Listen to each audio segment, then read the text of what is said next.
Experts have warned people to stay out of the sun as temperatures in southern England soar, before the summer's second heatwave comes to an abrupt end next week. A return to cooler weather marks the end of a protracted hot spell that has been linked to a spike of around 650 deaths over the past 2 months. As the new week arrives, sunshine will ultimately give way to rain and thunderstorms across much of the nation as cooler air moves in from the Atlantic. Europe faces hottest weather ever as temperatures inch towards 47°C. The southeast will feel the heat most, hitting 32°C on Monday and Tuesday, with a chance it will creep as high as 34°C. Despite reports of a second heatwave engulfing the nation, temperatures are unlikely to approach this year's record of 35.3°C, set at Faversham in Kent on the 26th of July. Elsewhere, conditions are expected to be closer to average, with Scotland and Northern Ireland already experiencing showers of rain. Across much of the country, temperatures will drop down to the high teens and early 20s.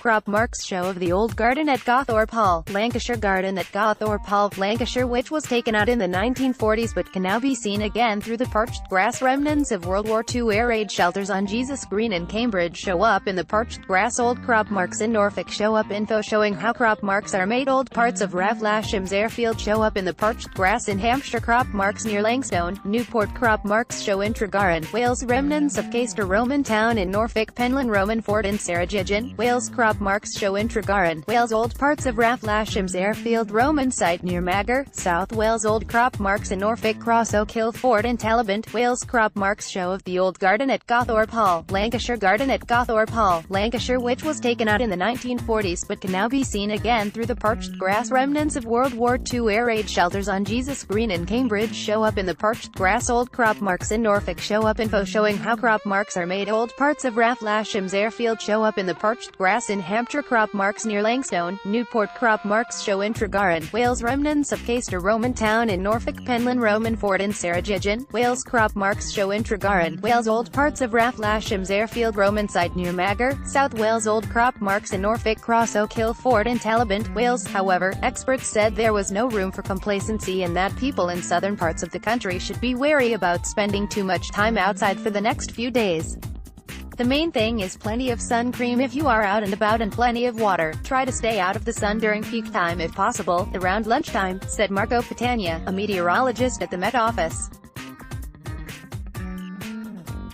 This advice is especially important for vulnerable groups such as the elderly, young children and those with health issues.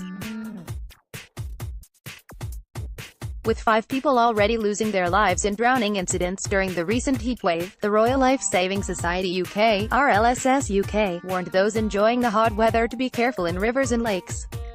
Heat-related deaths to treble unless government takes action, MPs warn. As the UK begins to cool down, Spain and Portugal could reach the highest temperatures ever recorded in Europe thanks to a warm gust of air sweeping up from North Africa.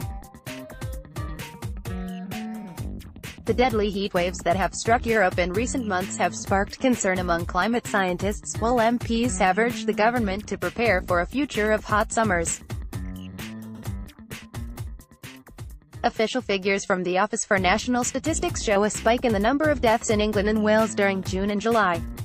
An increase in deaths is a typical side effect of heatwaves, as temperature spikes can not only directly kill people due to heat stroke but also exacerbate existing health conditions, especially in the elderly. However, measures can be taken to prepare national infrastructure for such events, and as the nation faces a warmer future there is a need to heat-proof schools, hospitals and transport networks.